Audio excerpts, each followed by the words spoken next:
더불어민주당 충남 아산 출신 강훈식입니다. 태풍으로 큰 피해를 입었습니다. 의학분업 갈등으로 의료계가 대화를 거부하고 야당은 국정 파탄을 비난하며 장애 집회를 엽니다. 서민들은 가을 집값을 걱정하며 그린벨트를 푸는지 예의주시합니다. 상하이 소득 격차가 커져서 빈익빈 부익부가 심화되고 권력형 성희롱을 근절할 대책이 필요하다는데 여야는 정쟁만 일삼고 있습니다.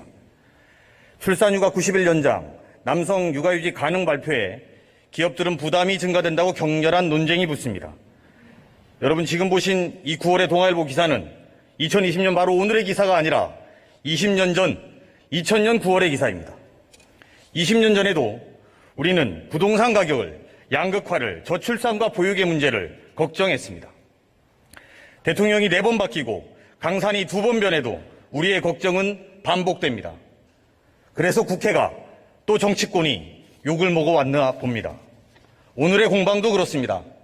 2003년에 노무현 대통령이 강금실 법무장관을 통해 검찰의 기득권을 깨려고 했습니다. 그때 기치를 내건 검찰개혁 과제의 가장 중요한 것 중에 하나가 지금 공방 중인 공수처 설치와 검경 수사권 조정임을 알고 계십니까? 공교롭게도 17년 전과 똑같이 우리는 검찰개혁을 완수하려는 여성 법무부 장관과 이를 저항하려는 세력의 공격을 보고 있습니다. 그럼에도 불구하고 저는 오늘 법무부 장관을 불러내지 않겠습니다. 왜냐하면 공공기관 정보공개법 제9조에 따라 또 법무부 장관이라는 위치만으로도 검찰의 공정한 수사를 보장하기 위해 진행 중인 수사에 대해서 언급하지 않는 것이 마땅하기 때문입니다. 사실관계와 다른 내용을 늘어놓으면서 수사로 인해서 답변하지 못하는 장관을 답변하라고 몰아붙이고 답변하면 가이드라인 제신이 불공정한 검찰 조사라며 공세로 몰고 갈 것이 뻔하기 때문입니다. 법무부 장관은 그 자리에서 17년 동안 하지 못한 검찰 개혁을 완수해 주십시오. 국회는 공수처를 설치하겠습니다.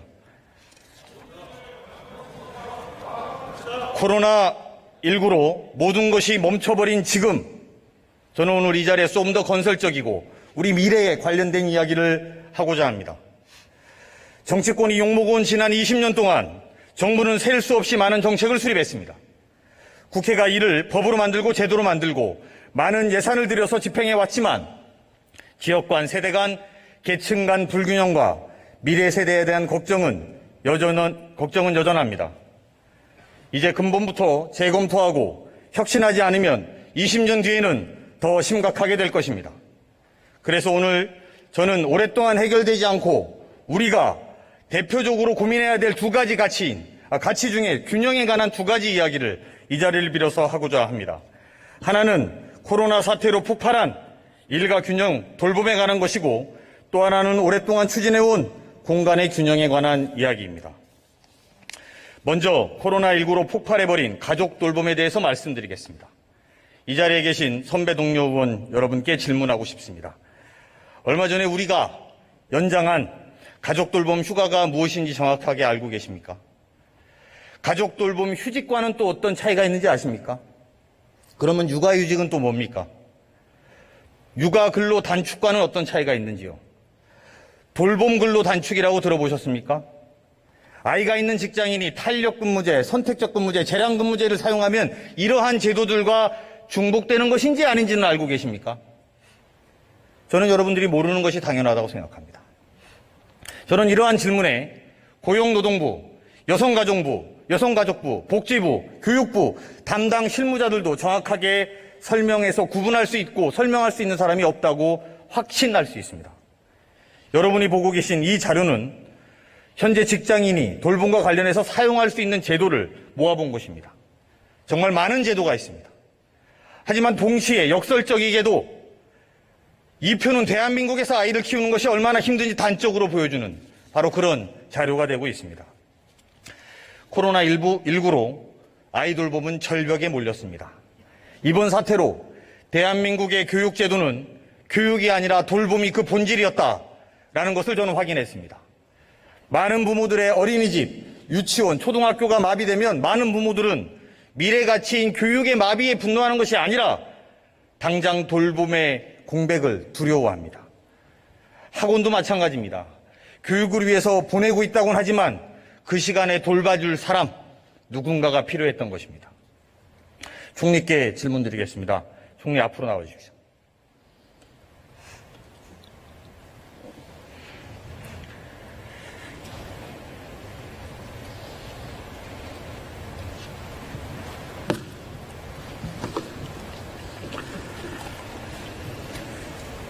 총리님, 제가 앞에 선배 동료원들께 했던 질문 중에 총리께서 대답할 수 있는 게 어떤 게 있는지 말씀해 주시고요.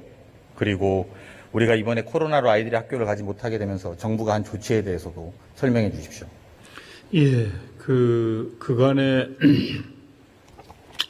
우리 대한민국의 경우에는 이제 부부가 함께 일하지 않고 남편이 일을 하고 아내는 가족 특히 양육을 하는 경우가 많이 있었습니다. 그런데 이제 지금 신세대의 경우에는 같이 일을 하게 되죠. 그러니까 이 아이를 돌본다는 일이 굉장히 큰 일이 되었습니다.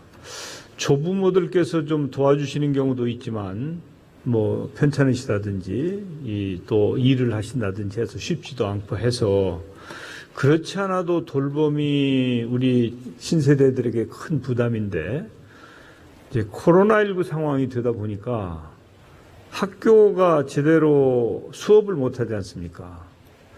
뭐 어린이집이나 유치원도 그렇고 그래서 이 돌봄이 정말 큰 문제가 되었습니다. 그래서 저는 우리 젊은 부모들, 자녀를 둔 젊은 부모들을 생각하면 가슴이 너무 아파요.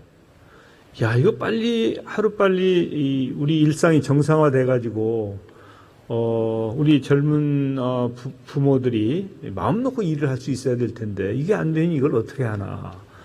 그래서 이제 그 돌봄 서비스를 그래도 조금이라도 좀 해보자. 그래서 이제 이 기간도 좀 늘려주고 지금은 이제 원래 10일씩이었는데 20날씩으로 해서 부부하면 40일까지가 가능하고 또 돌봄을 하면 이제 휴가뿐만 아니라 비용도 좀 대주고 이제 그런 것도 했고요. 그다음에 이제 장기간이 필요할 경우에는 그 가족 돌봄 휴직제도 같은 것도 도입을 했고요. 그다음에 아까 우리 강훈식 의원님께서 말씀하신 근로기간 단축이라든지 뭐 여러 가지 다양한 방안들을 대책을 내놓았지만 여전히 코로나19 상황에서 아이들을 키우고 있는 젊은 부부들은 참으로 힘들다. 그래서 아이를 지금 하나 낳았는데 또 하나 더 낳아줘야 되겠는데 이들이 이런 육아 문제 때문에 아들을 안 낳으면 어떻게 할까? 저는 걱정이 태산입니다. 요즘에 젊은 부부가 아닙니다. 40대, 50대 초반까지도 이런 고민을 하고 있으니까요. 특히 이제 늦게 결혼하는 세대적 풍토가 있어서 더 그렇습니다. 당장 이제 말씀하신 것처럼 엄마 아버지한테 맡길 수 있는 사람은 나은데 그렇지 않으면 회사에서 눈치 봐야 되고 직장들 눈치 보면서 또 휴가 가야 되고 이런 것들 우리가 말씀하신 것처럼 오늘 아까 총리께서 발표하신 추경안에도 또 그와 관련된 예산이 있습니다만 그래도 이게 미봉책이라는 건 총리도 알고 계신다는 말씀이시죠? 예, 그렇습니다. 저는 이번 사태를 보면서 우리가 한번 기준을 바꿔보는 노력을 20년 동안 해결되지 않았던 문제이기 때문에 그걸 좀 제안드리고 싶습니다. 저는 부모의 권리로 보지 않고 아이돌봄의 문제를 갈등과 갈등 사이에 면피하다가 만들어진 결과물로 만들었기 때문에 아까처럼 이렇게 수많은 부처별로 그 결과의 면피들을 하기 때문에 그런 결과들 부서별로 나온 게 아닌가 생각이 듭니다. 노동자와 사업주 사이에선 고용부가 나름대로 면피하는 계획을 냈고 선생님과 아이 사이에서는 교육부가 또 어린이집과 원생 사이에서는 복지부가 또 아버지에 대한 강조와 또 그에 대한 저항으로는 여성가족부가 각자가 다 부처가 만들어냈습니다. 그래서 정부 부처가 사회적 갈등을 타협한 산물로 나온 게 우리나라의 아이들 돌봄의 결과물입니다. 그러다 보니까 일하는 부모든 일하지 않는 부모든 아무도 만족하는 사람 없고 정말 이미 아이들을 낳는 것 자체가 부담이 된 대한민국의 20년의 모습이 만들어졌다고 저는 생각합니다. 그래서 총리께서 이 아이들을 우리가 돌볼 권리가 있다, 부모가. 이렇게 말하는 그런 풍토로 바꿔줘야 된다고 저는 생각합니다. 한 가지만 더 여쭤보겠습니다. 총리님, 우리나라 육아휴직, 그러니까 아이들을 키우는데 쓸 수 있는 휴직이 며칠이나 되는지 아십니까? 원래는 이제 각각 20일씩이죠. 육아휴직은 12개월입니다. 365일입니다. 가족 돌봄 휴가가 20일이고요. 육아휴직, 네. 돌봄 휴직은 180일씩이죠. 아까 말씀드린 것처럼 이게 원체 많아서 예. 부처에 있는 담당자도 모릅니다. 이게 문제인 거죠. 스웨덴 예를 한번 들어보겠습니다. 육아의 천국이라고 하는데요. 이 스웨덴은 얼마나 될 것 같습니까? 스웨덴은 육아휴직이 가능한 날이 480일입니다. 저희가 가족 돌봄 휴가를 쓰고 육아휴직을 쓴다면 이러면 400일을 넘어 450일 정도 됩니다. 그런데 대한민국의 450일은 아이 키우기가 어렵고 스웨덴의 480일은 아이 키우기가 좋은 나라입니다.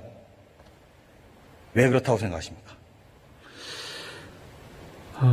이제 기본적으로 그 일하는 부모들에 대한 배려나 또 지금까지 그 육아 관련된 제도의 발전, 이런 것들이 점차 시간이 가면서 그 선진화되고 개선이 되어 왔지만 아직도 이제 직장 중심이지 가족 중심이거나 육아 중심이 아니다 보니까 이런 가치관의 문제일 수 그렇습니다. 있다고 생각이 됩니다. 네, 부모의 관점에서 보지 않습니다. 총님 한 가지 더 말씀드리겠습니다. 코로나, 사스, 신종플루, 메르스 얘기 쭉 왔지 않습니까? 국가적 방역을 한 사례입니다. 이게 보통 몇 년에 한 번씩 오는 겁니까, 요즘에? 옛날에는 오랜만에 왔는데 요새는 뭐 2, 3년 만에 한 번씩. 네, 점점 빈번해집니다. 예. 저는 그래서 이렇게 좀 제안드리고 싶습니다. 아이는 부모의 시간을 먹고 자랍니다. 그래서 아이를 우리가 위해서라면 언제라도 휴가 낼 수 있는 사회적 분위기를 만드는 것이 중요합니다. 스웨덴은 그게 가능한 것이고 우리는 그것을 내는데 눈치 보고 부모까지 필요해서 동원해야 되는 상황이니까 아이를 낳지 못하고 키우지 못하는 겁니다. 그래서 저는 만 12세까지 서너 번의 국가방역 사태가 앞으로 오더라도 500일만큼은 지금 우리가 있는 제도로도 충분히 가능하니까 부모의 권리로서 500일만큼은 휴가를 쓸 수 있게 제안드리고 싶습니다. 코로나가 오든 사스가 오든 이 이후에 무엇이 오든 국가가 할 수 있으면 하지만 그게 안 되더라도 내 아이는 내가 내 휴가를 써서 키울 수 있겠구나. 그리고 현행법상으로도 이게 크게 다르지 않습니다. 현재 있는 제도에서 모든 제도들을 부모의 관점, 부모의 권리라는 관점에서 재정비하고 실효성 있게 실제로 해당 업소에서 그렇게 또는 업체에서 사용할 수 있게 사회적 합의를 이끌어내는 노력은 필요합니다.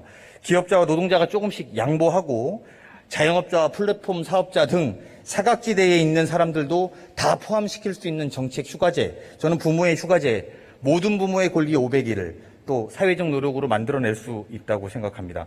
이 부분에 총리님 한두 가지 제도를 더 더하면 남성 의무 휴가제라든지 대체 인력 상시 고용제로 제도 인력을 좀 뒷받침하면 유연한 일자리가 늘어납니다. 스웨덴은 그게 그래서 가능한 거죠. 내가 그만둬도 눈치 보지 않고 회사에서는 상시적으로 인력을 쓸 수 있는 풀들이 있기 때문에 사람들이 편하게 그만두고 아이 보러 갈 수 있습니다. 총님 살펴봐 주시겠습니까? 예, 참 아주 이상적인, 현재 우리 상태로 보면 이상적인 아니다 이렇게 생각합니다.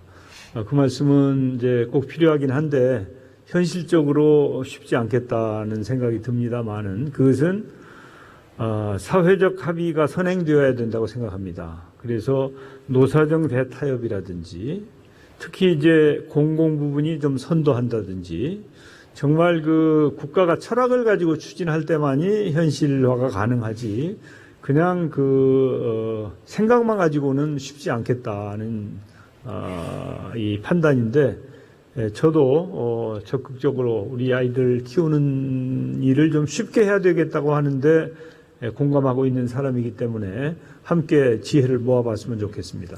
총님 20년 전에도 출산휴가 연장과 남성 육아휴직은 저항받았었습니다.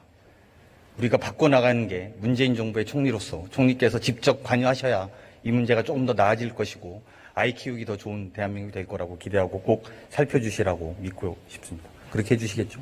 예, 노력하겠습니다. 네. 다음으로 국가균형 발전에 대해서 질문드리겠습니다. 우리 언제 국가균형 발전 논의가 시작됐습니까? 2000년쯤이죠. 예, 균발이가 만들어진 게 아마 2001년, 2년 그때쯤일 겁니다. 균발이는 좀 더 뒤에 만들어졌는데 국가균형 발전 논의 첫 시작은 1964년입니다. 대도시 인구 집중 방지책이죠. 그리고 1970년 수도권 인구 과밀 집중 억제에 대한 지침이 생기면서 이제 논의가 시작됐습니다. 지금 그 비전과 전략을 점검하는 주무부처는 어디입니까? 대통령 직속 국가균형발전위원회죠. 거기는 자문기구죠. 실행할 수 있는 힘은 아직 없는 걸로 알고 있는데. 그렇습니다. 예. 그러면 이게 제대로 됐다고 보십니까? 지금까지는 자문밖에 못 받은 건데. 뭐, 제대로 됐다고 보기 어렵죠. 이제 원래는 옛날에 아까 말씀하신 1960년대는 수도권 인구 과밀 억제, 그러니까 인구의 도시 집중을 억제하는 정책으로부터 시작이 된 것인데, 본격적으로 국가균형발전이 제도화하고 추진된 것은 이제 노무현 정부 때라고 그렇습니다. 저는 기억을 하고, 그때는 이제 그 균발위가 있었는데, 산업자원부에서 균발위와 함께 정책을 추진했었는데, 지금은 그 1차, 이 작업이 끝나고 나서, 다시 말해서, 이제 각 시도에, 그 혁신도시가 지정이 됐지 않습니까? 그렇습니다. 그리고 나서 중앙의 기관이 그 이전을 하고, 1차가 매듭 지어지고 나서는 사실은 박근혜 정부와 이명박 정부 시절에 지역발전협의회라고 하는 쪽으로 이렇게 좀 방향을 틀었다가 다시 우리 정부 들어와서 균발위가 다시 탄생이 되었는데, 사실은 아직까지는 그 제대로 역할을 할 수 있는 여건이 마련됐다고 보기는 어렵습니다. 그렇죠. 노무현 정부 때 국정 최상의 아젠다였던 국가균형 발전이 지난 정부 동안 지역 발전으로 축소됐고 다시 국가균형 발전 정책으로 올라왔습니다. 총리님 외람되지만 이 과정에 총리님의 역할은 어떤 것입니까? 사실은 그 총리의 역할이 조금 좀 모호하죠. 왜냐하면 대통령 직속 균발위가 일을 하고 있기 때문에 총리는 그냥 물론 상황을 챙기고 할 수는 있겠습니다만은 직접 일을 하는 것은 아닌데, 그럼에도 불구하고 총리실에서는 대통령의 뜻을 받들어서 생활 SOC 사업이라는 걸 하고 있습니다. 그것도 국가균형발전 차원에서 생활 SOC 사업을 각 지역에 적절히 배분하는 노력을 하고 있고, 또 규제 자유 특구라는 제도를 운영을 하고 있습니다. 총리실이 직접 운영을 해서 전국에 규제가 없는 특구를 만들어서 각 지역마다 특색에 맞는 산업을 지역에서 일으킬 수 있도록 이런 두 가지 정도의 기능을 총리실에서는 가지고 있습니다. 총님 인구 변화파 한번 봐주십시오. 작년 수도권 인구가 지방을 초과했습니다. 원래는 언제 초과하려는 예상인지 알고 계셨나요? 원래는 2011년에 초과하도록 되어 있었는데, 혁신도시 등 이 과거 국가균형발전 정책을 추진하면서 몇 년 지연된 것으로 이렇게들 평가하고 있죠. 8년 지연됐습니다. 예. 우리가 국가균형발전이란 기치를 내고 20년 동안 수십조 돈을 쓰고 그렇게 많은 토론과 저항에 부딪히면서 만들어냈던 것이 기껏해야 8년 지연시킨 결과입니다. 총리님, 왜 그럴까요? 왜 수도권으로 몰릴까요? 뭐 여러 가지 이유가 있지만 가장 중요한 것은 이제 중요한 기관과 돈과 일자리와 뭐 인재와 이제 모든 것들이 수도권에 집중되어 있기 때문에, 다시 말해서 국가의 부와 힘이 집중되어 있기 때문에 수도권에 더 많은 국민들이 몰리는 것으로 봐야죠. 맞습니다. 수도권에 기회가 더 많기 때문에 그렇죠. 말은 제주도로 보내고 사람은 서울로 보내라고 하는 이 조선시대의 논리가 지금은 더 강고해지고 더 강해졌다는 것입니다. 우리 아이 앞에 펼쳐질 기회의 양과 질의 차이가 엄청나기 때문에 부모들은 그렇게 할 수밖에 없었을 거라고 봅니다. 저는 그래서 균형 발전이 단순히 일자리 경제 문화의 분산이 아니라 기회의 재분배다. 그리고 기회의 균형을 맞추는 것이고 나아가서 기회의 균등이라는 정의를 실현하는 것이라고 생각합니다. 총님 동의하십니까? 그래서 동의합니다. 헌법 제123조 2항입니다. 국가는 지역 간의 균형 있는 발전을 위해서 지역 경제를 육성할 의무를 진다. 저는 이미 우리가 암묵적으로 헌법을 위반하고 있다, 이렇게 생각됩니다. 기회라는 공정과 정의를 서울이라는 한 공간이 독점해온 것에 대해서 우리는 침묵하고 있습니다. 이제는 기회의 독점을 좀 타파할 때다. 그래서 서울과 수도권이 블랙홀 되는 것을 막고 지방에는 새로운 기회를, 그리고 서울에는 쾌적함을 선사할 때가 됐다라고 생각합니다. 총리님, 국가균형발전 회의를 주재하신 적 있습니까? 제가 직접 주재한 적은 없습니다. 제가 보니까 총리께서 참석할 수 있는 국가균형 발전과 관련된 회의가 하나도 없다는 사실에 저는 이번 발표를 준비하면서 엄청 놀랐습니다.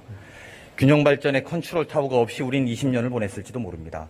총리께서 직접 챙기지 않고 국가균형발전위원회라고 하는 자문기구에만 우리가 줄 문제가 아니라 전 부처를 아울러서 이 문제를 중요한 아젠다로 설정하고 챙겨주시기 부탁드립니다. 잘 알겠습니다. 네, 들어가셔도 좋습니다.